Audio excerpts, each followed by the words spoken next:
Dedico íntegramente esta obra a un gran seguidor del gran filósofo Arthur Schopenhauer y a un gran seguidor, ¿por qué no decirlo?, de este humilde canal.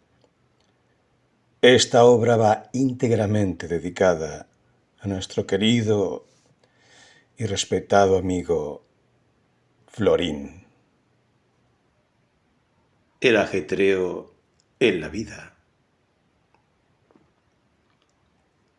Una vez que la voluntad de vivir, es decir, la esencia íntima de la naturaleza, en un afán incansable hacia la objetivación perfecta y el disfrute completo, ha atravesado toda la gama de los seres vivos, lo que a menudo ocurre en el mismo planeta, las variadas rupturas de sucesivas series de seres vivos que vuelven a comenzar siempre de nuevo. Llega finalmente en el ser dotado de razón, es decir, en el hombre, a la conciencia. Aquí el asunto comienza a inquietarla. Se le impone la pregunta sobre de dónde y para qué es todo lo existente, y principalmente si el esfuerzo y la penalidad de su vida y su afán se verán recompensados. Solo en apariencia los hombres son tirados hacia adelante. En realidad son impulsados desde atrás. No es que la vida nos atraiga, sino que la necesidad los compele hacia adelante. Siempre constituye solo una excepción el que el curso de una vida sufra una alteración por el hecho de que, de un conocimiento independiente del servicio de la voluntad y dirigido a la esencia del mundo en cuanto tal, se infiere o bien la exigencia estética de adoptar una actitud contemplativa, o bien la exigencia ética de renunciar. La mayoría de las personas, la miseria los arrastra a empujones por la vida, sin dejarlos recuperar el juicio. Por el contrario, se inflama a menudo la voluntad, de tal modo que sobrepasa con creces la simple afirmación del cuerpo en grado sumo. Así que se manifiesta entonces en encendidos afectos y violentas pasiones, en las que el individuo no sólo afirma su propia existencia, sino que llega a negar la de los demás e intenta eliminarla ahí donde le obstaculice el paso. Al ver que vive inmerso en el vértigo de las ocupaciones o los placeres, sin meditar nunca sobre su pasado, y tan solo va devanando su vida sin cesar, se le escapa el sentido claro de las cosas.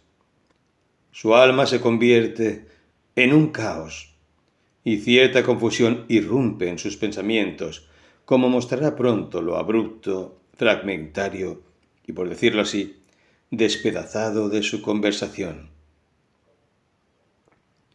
Y este es tanto más el caso cuanto mayor sean las perturbaciones exteriores y la cantidad de impresiones, y menor la actividad interior de su espíritu.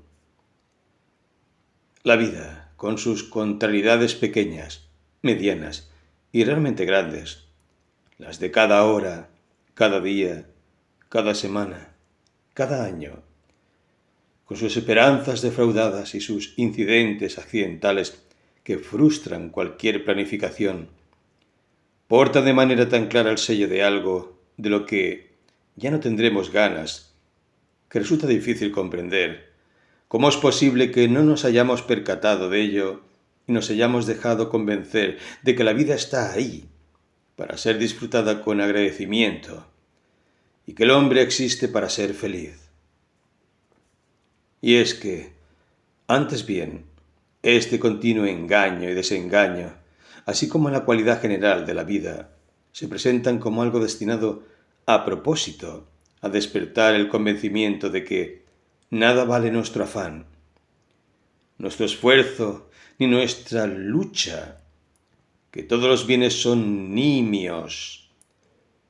El mundo acaba por todas partes en bancarrota y que la vida es un negocio que no cubre los gastos. Todo ello para que nuestra voluntad se aparte de ella. Resulta que en la vida de los hombres, como ocurre con cualquier mercancía de mala calidad, el lado exterior se halla cubierto de una falsa pátina. Aquello que está sufriendo siempre se oculta. En cambio, aquello que sirve para recabar pompa y esplendor se expone a la vista. Y cuanta menos alegría se tenga interiormente, tanto más se deseará aparecer ante la opinión de los demás como un ser afortunado. Tan lejos llega la necedad, y la opinión de los demás será el objetivo principal del afán de cada cual, por mucho que la total nadería de esa ansia ya se manifiesta en el hecho de que, en casi todos los idiomas, la vanidad, vanitas, signifique originariamente vacuidad y nimiedad. Por mucho que las penas grandes y pequeñas llenen la vida de los hombres y la mantengan en constante agitación y movimiento, no logran ocultar la insuficiencia de la vida para colmar el espíritu, lo huero e insustancial de la existencia, o excluir el tedio que siempre está dispuesto a reinar cualquier pausa que dejen las preocupaciones. Esa es la causa de que el espíritu humano, al cual las preocupaciones, penalidades y trabajos que le depara el mundo real aún no le bastan, se crea además un mundo imaginario bajo la forma de innumerables supersticiones, se ocupe de él de las más diversas maneras y le dedique tiempo y esfuerzos, tan pronto como el mundo real le concede la calma, para la que no está preparado en absoluto. No pretendo hablar aquí de salvajes, cuya vida a menudo solo está un escalón por encima de la de los monos encaramados a los árboles. Antes bien, figurémonos, por ejemplo, a un descargador del puerto de Nápoles o Venecia. En el norte, la preocupación por el invierno hace que los hombres sean ya más reflexivos y por tanto más prudentes. Y contemplemos el curso de la vida, desde el principio hasta el fin. Impulsado por la miseria, llevado por la propia fuerza, alivia con su trabajo la necesidad del día y hasta de cada hora. Realiza grandes esfuerzos, en constante tumulto y con mucha necesidad. Carece de toda preocupación ante el porvenir. Se permite un descanso reparador tras la extenuación. Protagoniza muchas peleas con otros. No tiene nada de tiempo para reflexionar. Disfruta del bienestar de los sentidos en medio de un clima benévolo y gracias a una comida aceptable. Y finalmente, como elemento metafísico, siente algo de la tremenda superstición infundada por la Iglesia.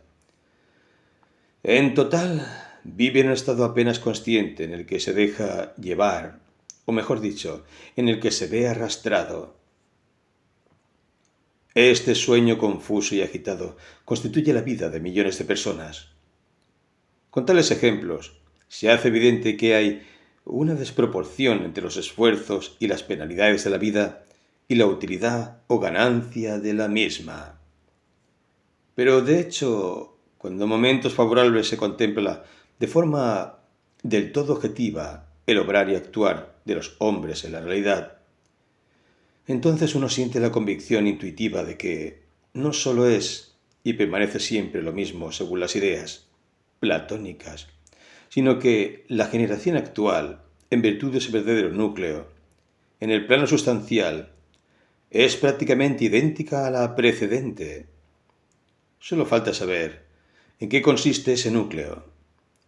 Estamos reunidos y nos enfadamos unos con otros. Los ojos brillan y las voces se hacen más sonoras. Exactamente igual se han reunido otros hace 1000 años. Era lo mismo, y eran los mismos. Y de igual modo será dentro de 1000 años. El dispositivo por el cual no damos cuenta de ello es el tiempo. El goce. Se suele considerar la juventud la época feliz de la vida, mientras que la vejez se dice que es la fase triste. Eso sería cierto si las pasiones nos hicieran felices. Estas son la causa de que la juventud sea zarandeada de acá para allá con poca alegría y mucho dolor. A la fría vejez la dejan en paz, y de pronto ésta adquiere un aire contemplativo, pues el conocimiento se hace libre y obtiene la preeminencia. Ahora bien, como éste en sí mismo carece de dolor, la conciencia, por cuanto más predomina en ella el conocimiento, se vuelve cada vez más feliz. En la vejez se sabe mejor cómo prevenirse de las desgracias. En la juventud, cómo soportarlas. Basta con imaginar que todo placer es de naturaleza negativa y el dolor positiva, para comprender que las pasiones no pueden hacernos felices y que la vejez no es digna de lástima por el hecho de verse privada de algunos placeres.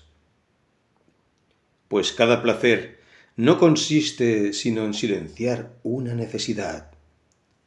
Entonces, que al acallar ésta desaparezca también aquel, es tan poco lamentable como lo es el que uno no pueda comer más después de levantar los manteles y deba permanecer despierto después de haber dormido placenteramente una noche entera. Con mucho mayor acierto considera Platón, al comienzo de la República, la vejez como la época feliz, en cuanto que en esta nos hallamos liberados ya del impulso sexual, que hasta entonces nos altera sin cesar.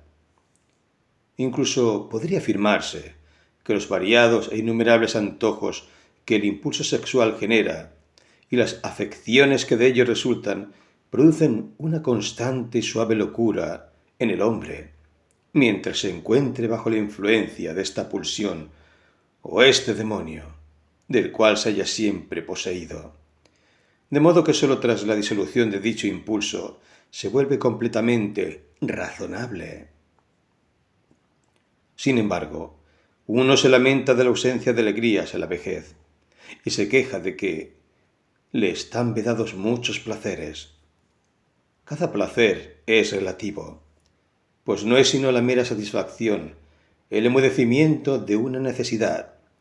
Que con el cese de la necesidad el placer desaparezca es tan poco lamentable como que uno después de levantar los manteles ya no pueda comer más y que después de haber dormido a pierna suelta una noche entera ya no pueda dormir. Con mayor acierto, Platón considera la vejez la época feliz por el hecho de que acalla por fin el deseo de las mujeres. Las necesidades principales de la vejez son la comodidad y la seguridad. De ahí que en la vejez se ame sobre todo el dinero como sustituto de las fuerzas faltantes. Luego, las alegrías de la mesa sustituyen las del amor. En lugar de la necesidad de ver, viajar y aprender, hacen su aparición las de enseñar y hablar. Pero es una dicha cuando al anciano le queda el amor por el estudio, la música e incluso el teatro. Toda satisfacción, o lo que por lo común llamamos dicha, es propia y esencialmente algo siempre negativo y nunca positivo. No se trata de una felicidad genuina que venga a nosotros por sí misma, sino que ha de ser siempre la satisfacción de un deseo. Pues el deseo, es decir, la carencia, es la condición previa a cualquier placer. Ahora bien, con la satisfacción se termina el deseo y, en consecuencia, también el placer. De ahí que la satisfacción o la felicidad nunca puedan ser más que la liberación de un dolor, de una necesidad. Así hay que entender no solo el sufrimiento real y evidente, sino también cada deseo, cuya inoportunidad perturba nuestra calma, e incluso el tedio mortal que convierte en una carga nuestra existencia. Ahora bien, alcanzar y mantener algo es harto difícil.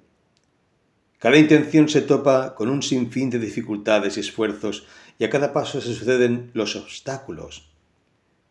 Pero cuando finalmente todos los impedimentos han sido superados y se ha alcanzado lo que se pretendía, lo que se ha logrado nunca puede ser otra cosa que la de ser librado de un dolor o un anhelo, y por consiguiente uno no se encuentra sino en la misma situación que antes de que éste apareciera.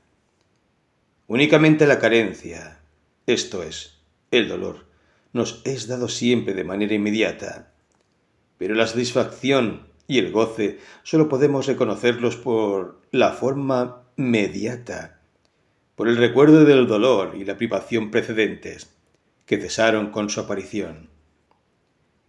De ahí que no tengamos en lo que valen los bienes y beneficios que realmente poseemos, ni los apreciemos, sino que pensemos que ha de ser así, porque éstos satisfacen siempre de manera negativa, alejando el dolor. Solo una vez los hayamos perdido, logramos percibir su valor, pues la carencia, la privación, el dolor, son lo positivo, lo que se anuncia de inmediato. Por esta razón, experimentamos alegría al traer a la memoria situaciones pasadas de necesidad, enfermedad, penuria y similares ya superadas, pues ese es el único medio de saborear los bienes presentes. La vida del hombre fluye incesante entre el querer y el alcanzar. El deseo es por naturaleza dolor. Satisfacer el deseo acarrea de inmediato saturación. La meta era sólo una apariencia. La posesión anula el estímulo. El deseo y la necesidad vuelven a hacer su aparición bajo una nueva forma. Y si no ocurre así, entonces aparece la monotonía, el vacío, el tedio, contra los cuales es tan doloroso luchar como contra la necesidad.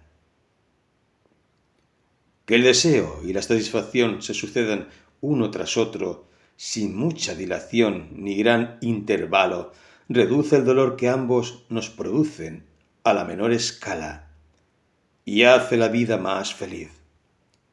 Pues aquello que uno, en otras circunstancias, calificaría como la parte más hermosa, las alegrías más puras de la vida, aunque también sea solo porque nos saca de la existencia real y nos transforma en observadores de la misma sin que participemos en ella, es decir, el puro conocimiento que permanece ajeno a cualquier querer, el disfrute de la belleza, la verdadera alegría ante el arte, todo ello, puesto que requiere una disposición singular, se haya reservado a muy pocos, e incluso a estos le es dado solamente a modo de un sueño pasajero. Y entonces ocurre que esta potencia intelectual más elevada hace a estos pocos más sensibles a dolores incluso mucho más intensos de los que los necios puedan sentir jamás, y los convierte, además, en solitarios, entre seres marcadamente diferentes a ellos, de manera que incluso esta parte más hermosa queda liquidada. Pero a la, con creces, mayor parte de la humanidad no les son accesibles los placeres meramente intelectuales. Para el goce que reside en el puro conocimiento son casi del todo incapaces.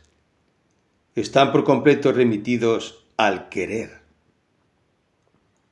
Ahora bien, si la vida, en cuyo anhelo consiste nuestra esencia y existencia, tuviera un valor positivo y un contenido real en sí misma, entonces no podría haber tedio alguno, sino que la mera existencia en sí misma debería llenarnos y satisfacernos. Sin embargo, estamos contentos con nuestra existencia únicamente cuando, o bien nos hallamos inmersos en un afán en el que la lejanía y los obstáculos nos da la impresión engañosa de que la meta fuera satisfactoria, ilusión que desaparece una vez se logra el objetivo, o bien cuando nos encontramos en una ocupación puramente intelectual, en virtud de la cual, no obstante, estamos en realidad saliendo de la vida con el fin de contemplarla desde fuera, cual espectadores de un palco. Incluso el propio placer de los sentidos consiste en un continuo afán y cesa en cuanto ha alcanzado su objetivo. Ahora resulta que, mientras no estemos inmersos en uno de esos dos casos, sino confrontados con la existencia misma. La inconsistencia e insignificancia de esta última nos acomete, y esto es el tedio. Incluso nuestro inherente deseo inextinguible y ávido por capturar lo maravilloso muestra cuán gustosamente veríamos interrumpido el aburrido orden natural del curso de las cosas. Tampoco el resplandor y la magnificencia de los poderosos en toda su pompa y solemnidad son en el fondo más que un esfuerzo inútil por superar la pobreza esencial de nuestra existencia. Pues vistos a la luz, ¿qué son las piedras preciosas, las perlas, las plumas, el terciopelo rojo iluminado por muchas velas danzantes y saltarines, atuendos y desfiles de máscaras y cosas similares? Sentirse enteramente feliz en el momento es algo que ningún hombre ha conseguido aún, a no ser completamente ebrio. El egoísmo por naturaleza no conoce límites. El hombre quiere ante todo conservar su existencia. La quiere, sea como fuere, exenta de dolores, de los cuales también forman parte toda privación y carencia. Quiere la máxima cantidad de bienestar y desea todo el placer de que sea capaz. Es más, en lo posible busca desarrollar en sí mismo aún nuevas capacidades para el deleite.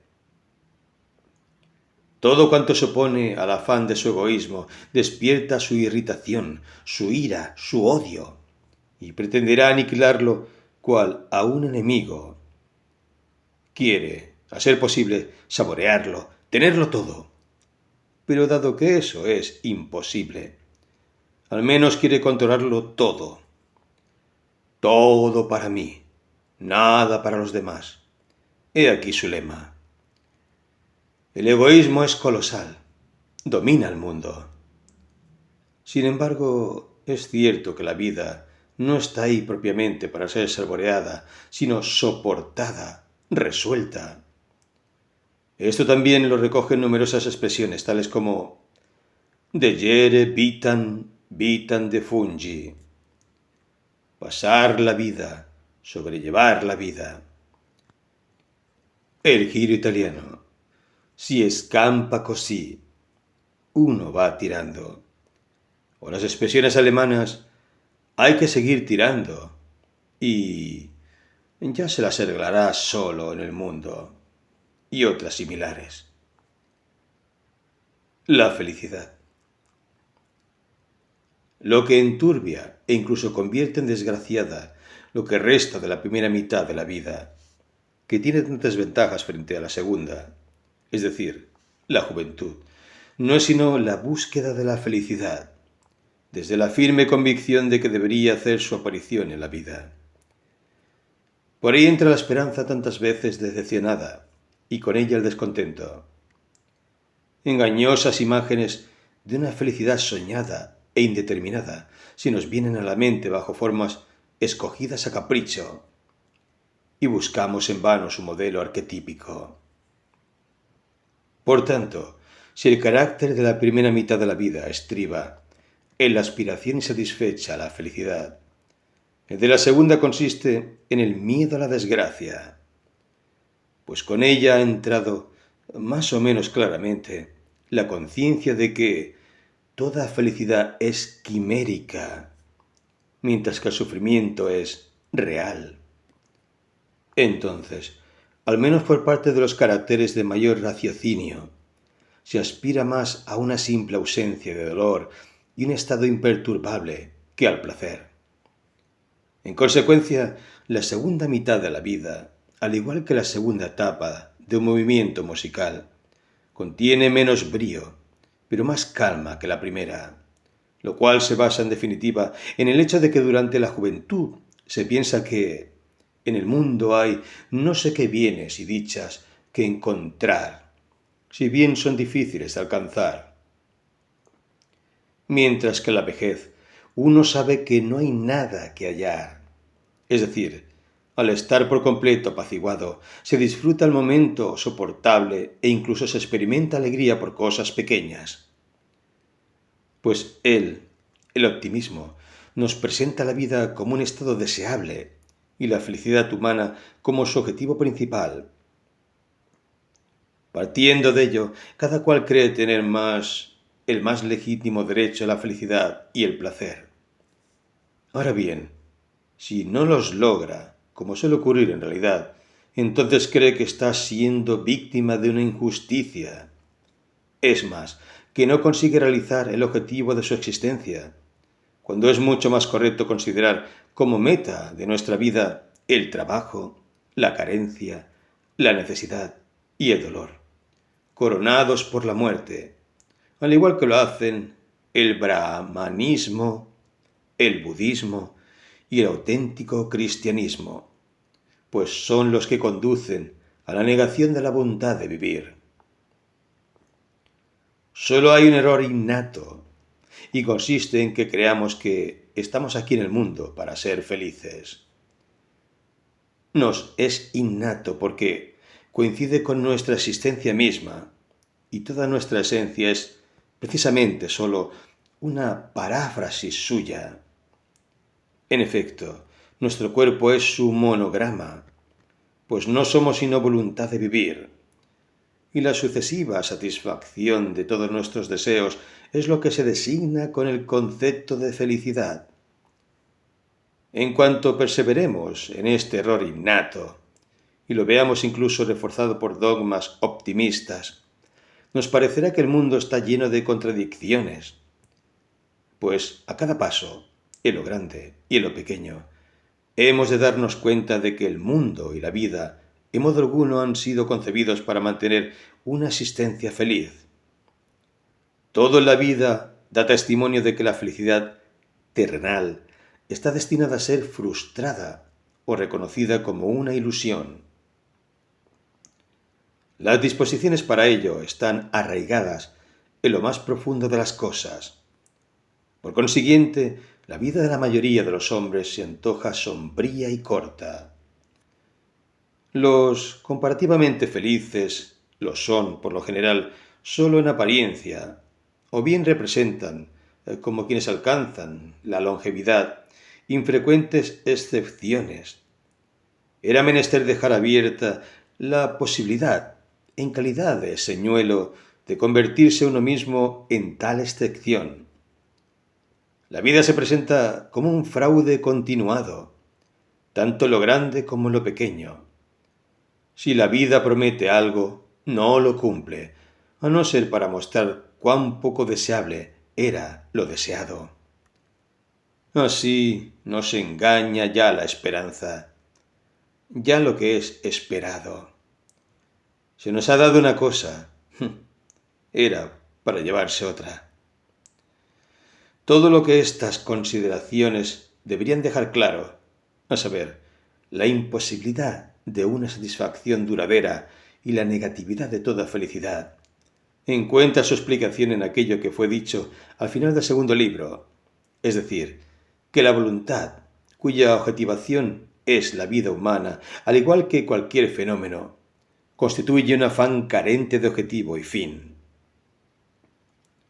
La impronta de esta carencia de finalidad la encontramos también en todas las partes de su manifestación global, desde la forma más general de ésta, pasando por el tiempo y el espacio sin fin, hasta la más perfecta de todas las manifestaciones, a saber, la vida y el afán de los hombres. Nadie es feliz, sino que anhela durante toda su vida una supuesta felicidad, que raramente alcanza, y cuando lo hace es sólo para verse decepcionado. Por norma general, al final, cada cual llega al puerto haciendo agua y desarbolado. Y entonces resulta completamente indiferente si fue feliz o infeliz en una vida que no fue más que un presente fugaz y que en ese momento llega a su fin. Que toda felicidad es de naturaleza negativa y no positiva, que por tanto no puede procurar ninguna satisfacción ni dicha duradera, sino que siempre sólo remedia un dolor o una carencia, a los que después seguirán o un nuevo dolor o también languidez. una añoranza vacía y el tedio. Esto se comprueba también en aquel fiel reflejo de la esencia del mundo y de la vida, que es el arte, especialmente la poesía. Conviene que intentemos conseguir ver lo que poseemos, de la misma manera que lo veríamos si nos fuera arrebatado, sea lo que sea, propiedad, salud, amigos, amantes, mujeres e hijos. La mayoría de las veces apreciamos su valor solo cuando lo hemos perdido. Si lo logramos, entonces, primero, su posesión real nos hará de inmediato más felices y segundo, trataremos de todas las maneras de prevenir la pérdida. No arriesgaremos nuestra propiedad, no irritaremos a los amigos, no pondremos a prueba la fidelidad de las mujeres, velaremos por la salud de los hijos, etc. Ante la vista de todo lo que no tenemos, nos preguntamos, ¿cómo sería si lo tuviera? Y así se nos hace evidente nuestra carencia. Pero en lugar de eso, lo que deberíamos hacer es preguntarnos a menudo ante aquello que poseemos, ¿cómo sería si lo perdiera? La mascarada. Y así, el significado profundo y veraz de nuestra existencia se halla flotando por encima de la mascarada y las miserias interminables de la vida humana, y no las abandona en ningún momento. La tragedia griega es un resonante lamento sobre la mascarada de la vida, su noche y su confusión.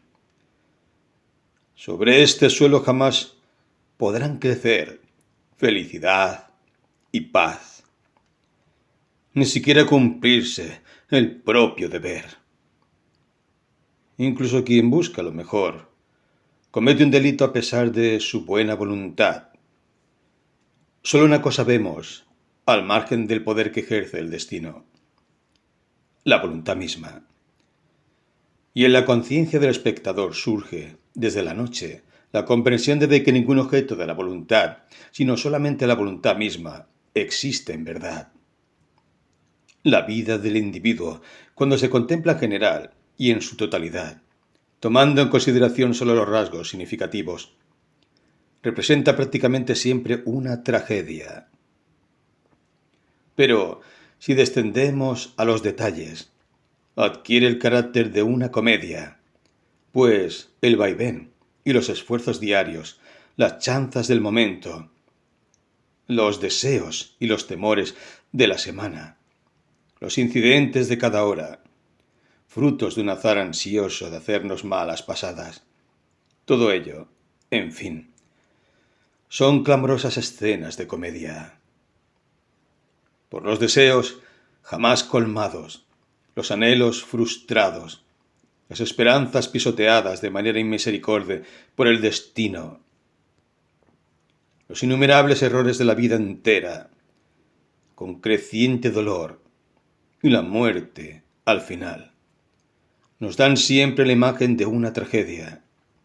Y así, como si el destino hubiese querido unir el llanto de nuestra existencia a la burla, nuestra vida debe contener todas las calamidades de la tragedia, sin que podamos manifestar siquiera la dignidad de las personas trágicas, sino que más bien, en toda la gama de los pormenores de la vida, hemos de ser inevitablemente figuras ridículas de comedia.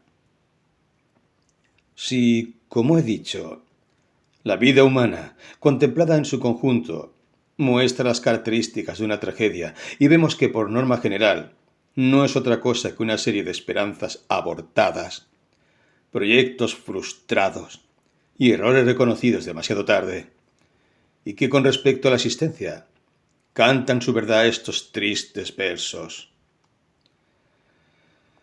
Entonces, todo ello concuerda plenamente con mi concepción del mundo, que considera la vida misma como algo que mejor sería que no existiera, como una especie de equivocación, de la cual el conocimiento ha de llevarnos de vuelta.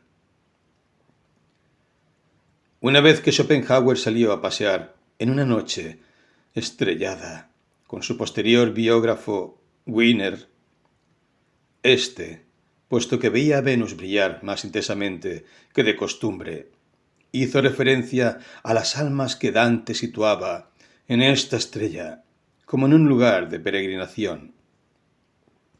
Y preguntó entonces al filósofo, volviendo a opiniones más modernas, ni aceptadas ni rebatidas por la ciencia, si no creía que allá, arriba, pudiera haber formas de existencia más perfectas de lo que somos nosotros. Schopenhauer rechazó tal cosa, pues no concebía que un ser que existiera mejor constituido que nosotros pudiera poseer voluntad de vivir. Opinaba que la serie a través de la cual la vida se elevaba acababa en el hombre, que representaba la última expresión de aquella triste progresión cuyos órganos hacían la vida, si no deseable, al menos soportable para el ser humano. Y atreviéndose a elevarse cada vez más en sus pensamientos, se dirigió a su interlocutor y le espetó. ¿Acaso piensa usted de verdad que un ser sobrehumano desearía prolongar un solo día más esta mala comedia que es la vida? Esto nos corresponde a lo sumo a nosotros, los hombres, pero los espíritus o los dioses lo declinarían agradecidos. En la vida pasa como con el ajedrez.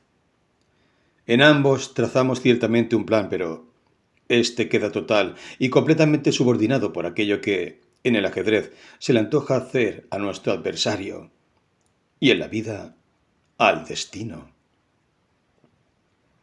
La mayoría de las veces, las modificaciones resultantes son tan significativas que nuestro plan, cuando llega a realizarse, apenas queda reconocible en algunos rasgos básicos.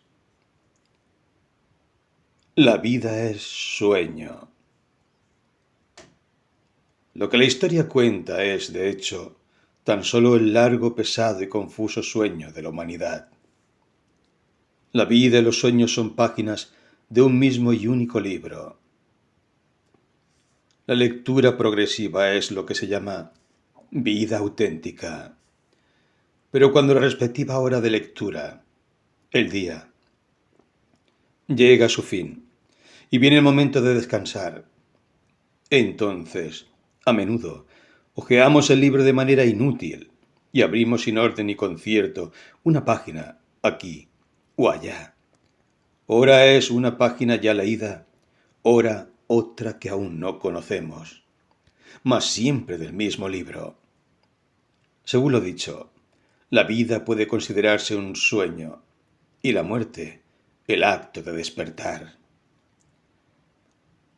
Al igual que el séptimo acorde precisa el acorde básico, que el color rojo exige el verde e incluso lo produce en el ojo, así demanda cada tragedia una existencia completamente distinta, otro mundo, cuyo conocimiento solo puede sernos dado de manera indirecta, como aquí, mediante un tal requerimiento. En el momento de la catástrofe trágica, llegamos de forma más clara que nunca a la convicción de que la vida es un penoso sueño del que cabe despertar. Cada individuo, cada rostro humano y su curso vital no es sino un breve sueño más del infinito espíritu de la naturaleza, de la tenaz voluntad de vivir. Es sólo una figura fugaz más que dibuja, jugando sobre su página infinita, el espacio y el tiempo, y a la que deja persistir durante un instante ínfimo, para luego borrarla a fin de hacer sitio a otras. Sin embargo, y ahí reside el lado lamentable de la vida, la entera voluntad de vivir con toda su vehemencia ha de pagar cada una de estas figuras fugaces, de estos insustanciales chispazos, con muchos y profundos dolores y finalmente con la amarga muerte, largo tiempo temida y finalmente cumplida. La buena vida. Un hombre que hubiera hecho firmemente suyas las verdades aquí expuestas, pero que al mismo tiempo no hubiese llegado por experiencia propia a una comprensión superior, a reconocer el dolor permanente como algo esencial a la vida, sino que encontrara satisfacción en la existencia, se hallara en ella perfectamente a gusto y, considerándolo bien, deseara que su curso vital, como lo ha vivido hasta entonces, fuera de una duración infinita, o se repitiera siempre de nuevo. Un hombre cuyos ánimos de vivir fueran tan grandes que, a cambio de los placeres de la vida, aceptara de buena gana todas las penas y los dolores a que la vida se halla sujeta. Un hombre así se alzaría con fuertes y enérgicos huesos sobre la bien fundamentada y duradera tierra, y no tendría nada que temer. Armado con el conocimiento que le hemos atribuido, contemplaría con mirada indiferente cómo se le aproximaría veloz la muerte cabalgando sobre las alas del tiempo. La consideraría un espejismo, un fantasma impotente que asusta a los débiles, pero que no tiene potestad alguna sobre quien sabe que él mismo es aquella voluntad cuya objetivación o reflejo es el mundo entero. Alguien que, por ende, tiene la vida siempre por seguro, así como también el momento presente, la única forma propia con que se manifiesta la voluntad, un momento al que, por tanto, no puede asustarle ningún pasado o futuro inconmensurables de los que no forme parte, pues estos le parecen el mero artificio y el velo de malla. Alguien que, por ende, ha de temer tan poco a la muerte como el sol a la noche. Una filosofía como esta sería en realidad la pura verdad para cualquiera que todavía se encuentre en el punto de vista de la afirmación de la vida. Por consiguiente, en realidad, para cualquier hombre, no necesariamente tal persona tiene por qué ser mala ni viciosa, sino que basta con que no sea ni asceta ni sannyasi. Se alza con enérgicos huesos sobre la bien fundamentada y firme tierra. Afirma la vida con todas sus fuerzas. Tiene los ánimos de vivir que le permiten asumir todos los dolores y penas de la existencia.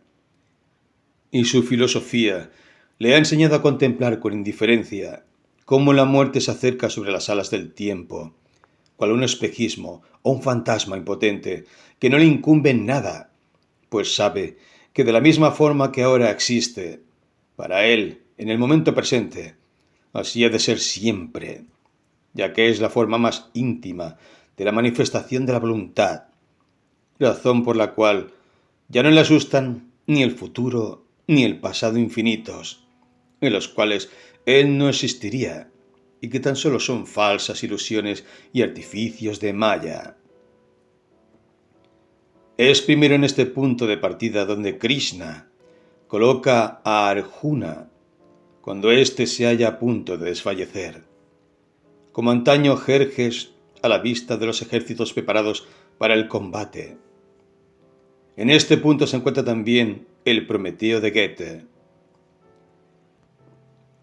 Aquí me siento, modelo a hombres según mi imagen, una estirpe que sea mi semejante, para que sufran y lloren, para que gocen y se regocijen, y que te desprecien, como yo.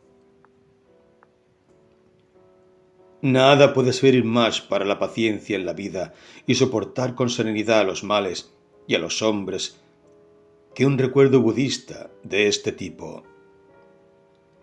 Esto es samsara, el mundo del placer y del deseo, y por tanto el mundo del nacimiento, de la enfermedad, del envejecimiento y de la muerte. Es el mundo que no debería ser, y está aquí. Es la población del samsara. ¿Qué podéis esperar, pues, que sea mejor? Quisiera prescribir que cada cual se repitiera esto con consciencia 4 veces al día.